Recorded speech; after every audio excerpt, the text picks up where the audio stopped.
আসসালামু আলাইকুম। সংবাদে আপনাদের সবাইকে স্বাগত জানাচ্ছি। আমি ফিরোজ তোহা। শুরুতেই আরবে কেবলস সংবাদ শিরোনাম জানিয়ে দেব এই মুহূর্তে হাতে পাওয়া সর্বশেষ গুরুত্বপূর্ণ আপডেট বাংলা সংবাদ। শুরুতে থাকছে সেভেন সিস্টার্সকে বাঁচাতে মুক্তিযুদ্ধে সমর্থন দেয় ভারত। সার্জিস জাতীয় নাগরিক কমিটির মুখ্য সংগঠক সার্জিস আলম বলেছেন, ১৬ বছর আওয়ামী লীগ ভারতকে মনিবের কাতারে নিয়ে গেছে। ভারতের প্রধানমন্ত্রী নরেন্দ্র মোদী বাংলাদেশের স্বাধীনতা ও মুক্তিযুদ্ধকে ভারত পাকিস্তান যুদ্ধ হিসেবে দেখতেন। একথা স্পষ্ট হয়েছে। সেভেন সিস্টার্সকে বাঁচাতে ভারত বাংলাদেশের মুক্তিযুদ্ধে সমর্থন দিয়েছিল।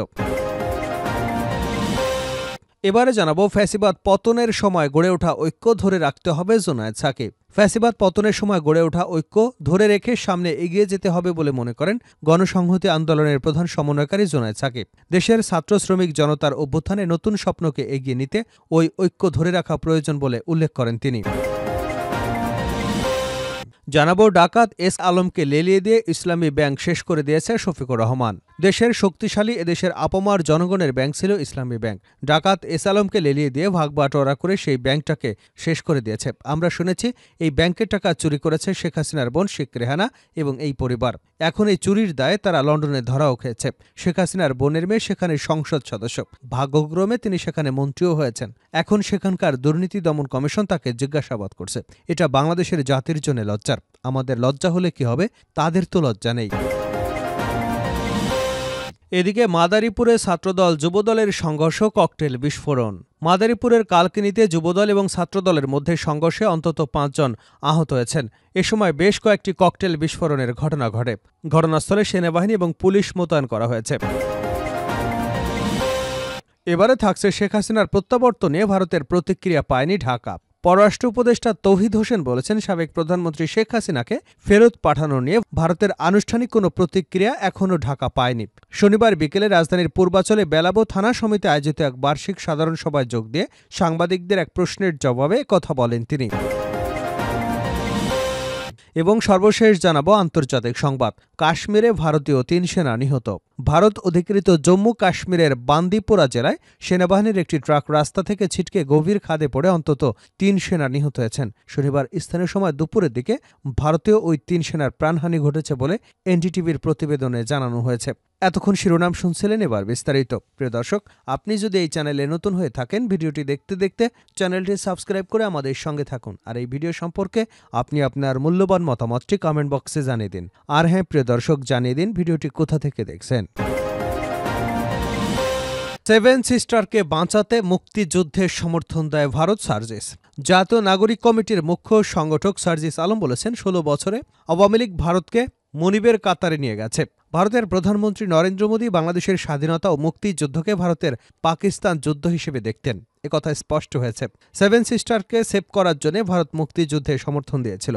শনিবার সকালে চট্টগ্রাম পলো গ্রাউন্ড ময়দানের কনফারেন্স লাউঞ্জে এক গোলটেবিল বৈঠকে তিনি একথা বলেন। ভারতের রাজনৈতিক এবং সাংস্কৃতিক আধিপত্য প্রতিরোধ, চট্টগ্রামের আঞ্চলিক সমস্যার সমাধান এবং বৈষম্যহীন কল্যাণ রাষ্ট্র প্রতিষ্ঠায় জাতীয় ঐক্যের প্রয়োজনীয়তার বিষয়ে এ বৈঠক অনুষ্ঠিত হয়। সার্জিস আলম বলেন, বর্তমান তরুণ প্রজন্ম বিবেক বেচে দেওয়া দলান্ধ কোনো প্রজন্ম নয়। এই প্রজন্ম অনৈতিক কর্মকাণ্ডের বিরুদ্ধে জেগে উঠবে। বিগত ১৫ বছর ভারতের আধিপত্যবাদ প্রত্যক্ষ পরোক্ষভাবে চাপিয়ে দিয়ে বাংলাদেশকে দাসত্বের দিকে নিয়ে যাওয়া হয়েছে। খুনি শেখ হাসিনা খুনের বিষয়ে কোনো অনুশোচনা না করে আরও দাম্ভিকতা প্রকাশ করেছে। তিনি বলেন, চট্টগ্রামের সমুদ্র বন্দর, পার্বত্য এলাকা এবং পাহাড়িদের উস্কে দিয়ে অপতৎপরতার চেষ্টা হতে পারে। চট্টগ্রামকে নিরাপদ রাখতে পারলে বাংলাদেশকে নিরাপদ রাখতে পারব। ভারতে বাংলাদেশের টেলিভিশন চ্যানেলের প্রচার করা হয় না, আর বাংলাদেশে ভারতের টিভি চ্যানেলের অনুষ্ঠান প্রচার করে বাংলাদেশের পরিবার প্রথাকে ধ্বংস করে দেওয়া হচ্ছে। বাংলাদেশি হিসেবে আমাদের সংস্কৃতি সংরক্ষণ করে ভারতীয় অপসংস্কৃতি আগ্রাসন থেকে নিজেদেরকে মুক্ত করতে হবে।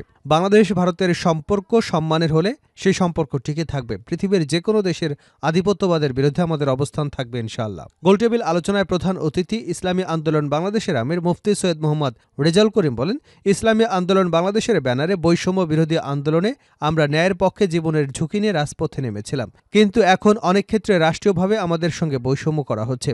আমরা একটি সুন্দর দেশ গড়তে, জাতীয় ঐক্য গড়ে তুলতে বারবার বার্তা দেওয়ার চেষ্টা করে আসছি। স্বাধীন বাংলাদেশের প্রয়োজনীয় সংস্কার শেষ না করে দ্রুত নির্বাচন আয়োজন করা নিয়ে অস্থিতিশীল পরিস্থিতির সৃষ্টি করা হলে তা দেশবাসী মেনে নেবে না। এমন পরিস্থিতি সৃষ্টি করা হলে তা অত্যন্ত দুঃখজনক হবে। ফ্যাসিবাদ পতনের সময় গড়ে ওঠা ঐক্য ধরে রাখতে হবে জোনায়েদ সাকিব। ফ্যাসিবাদ পতনের সময় গড়ে ওঠা ঐক্য ধরে রেখে সামনে এগিয়ে যেতে হবে বলে মনে করেন গণসংহতি আন্দোলনের প্রধান সমন্বয়কারী জুনায়েদ সাকিব। দেশের ছাত্র শ্রমিক জনতার অভ্যুত্থানে নতুন স্বপ্নকে এগিয়ে নিতে ওই ঐক্য ধরে রাখা প্রয়োজন বলে উল্লেখ করেন তিনি। আজ শনিবার জাতীয় প্রেসক্লাব মিলনায়তনে আয়োজিত এক গণসংলাপে জুনায়েদ সাকিব এসব কথা বলেন। রাষ্ট্রের গণতান্ত্রিক রূপান্তরে নতুন রাজনৈতিক বন্দোবস্ত প্রতিষ্ঠার দাবিতে এই গণসংলাপ অনুষ্ঠিত হয়। গণসংহতি আন্দোলনের ঢাকা মহানগর উত্তর ও দক্ষিণ কমিটি এই সংলাপের আয়োজন করে। ১৯৭২ সালে সংবিধানও জনগণের ক্ষমতা প্রতিষ্ঠিত করতে পারেনি জানিয়ে জুনায়েদ সাকিব বলেন, স্বৈরাচার সরকার মানুষের মধ্যে বিভাজন সৃষ্টি করে শাসন ব্যবস্থা কায়েম করে রেখেছিল। নতুন রাজনৈতিক বন্দোবস্ত প্রতিষ্ঠায় স্বৈরাচারের ওই শাসন ব্যবস্থা ভেঙে জবাবদিহিমূলক ব্যবস্থা প্রতিষ্ঠা করতে হবে। এজন্য জনগণকে ঐক্যবদ্ধ থাকতে হবে। সাকি আরও বলেন, নতুন রাজনৈতিক বন্দোবস্তের ভিত্তি হবে শ্রমিকদের ন্যায্য মজুরি, কৃষকদের ফসলের ন্যায্য মূল্য, গণতান্ত্রিক শ্রম আইন। যে শহীদের রক্তের উপরে দাঁড়িয়ে এই গণঅভ্যুত্থানের বিজয় হয়েছে সেই বীরদের রাষ্ট্রীয় স্বীকৃতি এবং সংগ্রামে আহতদের পুনর্বাসনের ব্যবস্থা এবং গণহত্যাকারীদের বিচার করা, এসবই রাজনৈতিক অগ্রাধিকার হওয়া উচিত। গণতন্ত্র প্রতিষ্ঠায় গণতান্ত্রিক শক্তির ঐক্য গড়তে এবং ক্ষমতার জবাবদিহি প্রতিষ্ঠা করতে হবে। ডাকাত এস আলমকে লেলিয়ে দিয়ে ইসলামী ব্যাংক শেষ করে দিয়েছে শফিকুর রহমান। সবচেয়ে শক্তিশালী এদেশের আপমার জনগণের ব্যাংক ছিল ইসলামী ব্যাংক। ডাকাত এস আলমকে লেলিয়ে দিয়ে ভাগ বাটোয়ারা করে সেই ব্যাংককে শেষ করে দিচ্ছে। আমরা শুনেছি এই ব্যাংকের টাকা চুরি করে শেখ হাসিনার বোন শেখ রেহানা একই পরিবার। এখন এই চুরির দায়ে তারা লন্ডনে ধরাও খেয়েছে। শেখ হাসিনার বোনের মেয়ে সেখানে সংসদ সদস্য, ভাগ্যক্রমে তিনি মন্ত্রীও হয়েছেন। এখন সেখানকার দুর্নীতি দমন কমিশন তাকে জিজ্ঞাসাবাদ করছে। এটা বাংলাদেশের জাতির জন্য লজ্জার। আমাদের লজ্জা হলে কি হবে? তাদের তো লজ্জা নেই। সকালে কুষ্টিয়া সরকারি কলেজ মাঠে জামায়াতের জেলা শাখা আয়োজিত কর্মী সম্মেলনে প্রধান অতিথির বক্তব্যে জামায়াতের আমির শফিকুর রহমান এসব কথা বলেন। তিনি বলেন, যারা স্বাধীনতা লগ্নে জাতিকে ওয়াদা করেছিল সব অধিকার ফিরিয়ে দেওয়া হবে, তারা কেউ অধিকার ফিরিয়ে দেয়নি। তারা কথা রাখেনি। তারা দফায় দফায় জাতির সঙ্গে বেইমানি করেছে।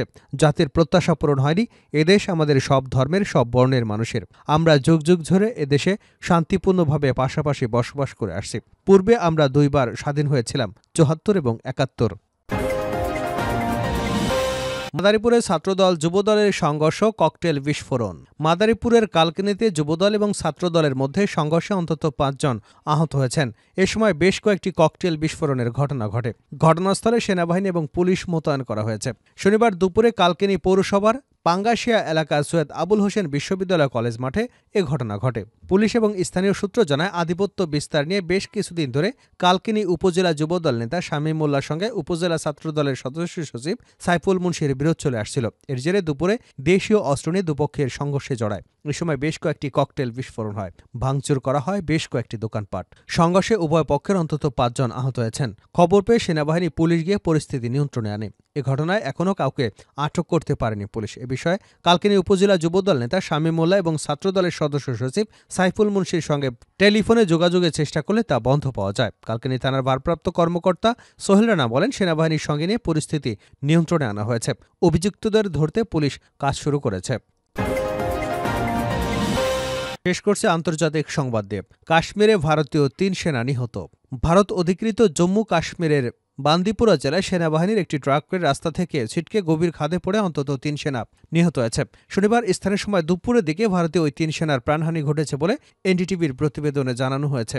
প্রতিবেদনে বলা হয়েছে, বান্দিপুরা জেলায় ভারতীয় সেনাদের বহনকারী একটি ট্রাক রাস্তা থেকে ছিটকে গভীর খাদে পড়ে গেছে। দেশটির সরকারি কর্মকর্তারা বলছেন, বৈরী আবহাওয়ার কারণে এ দুর্ঘটনা ঘটেছে বলে ধারণা করা হচ্ছে। দুপুর ২:৩০টার দিকে বন্দিপুরা জেলার এসকে পাইল এলাকায় এ ঘটনা ঘটেছে। এক বিবৃতিতে ভারতীয় সেনাবাহিনী বলছে, বৈরী আবহাওয়া এবং দুর্বল দৃষ্টিসীমার কারণে ভারতীয় সেনাবাহিনীর একটি গাড়ি ছিটকে গভীর খাদে পড়ে গেছে। এ ঘটনায় আহত সেনাদের কাশ্মীরের স্থানীয় বাসিন্দাদের সহায়তায় উদ্ধার করে তাৎক্ষণিকভাবে হাসপাতালে নেওয়া হয়েছে। সেনাদের উদ্ধারে সহায়তা করায় আমরা নাগরিকদের প্রতি কৃতজ্ঞতা প্রকাশ করছি। বিবৃতিতে বলা হয়েছে, দুর্ভাগ্যবশত মর্মান্তিক এ দুর্ঘটনায় ৩ সাহসী সেনা প্রাণ হারিয়েছে। ভারতীয় সেনাবাহিনী শোক সন্তপ্ত পরিবারের প্রতি আন্তরিক সমবেদনা জানিয়েছে।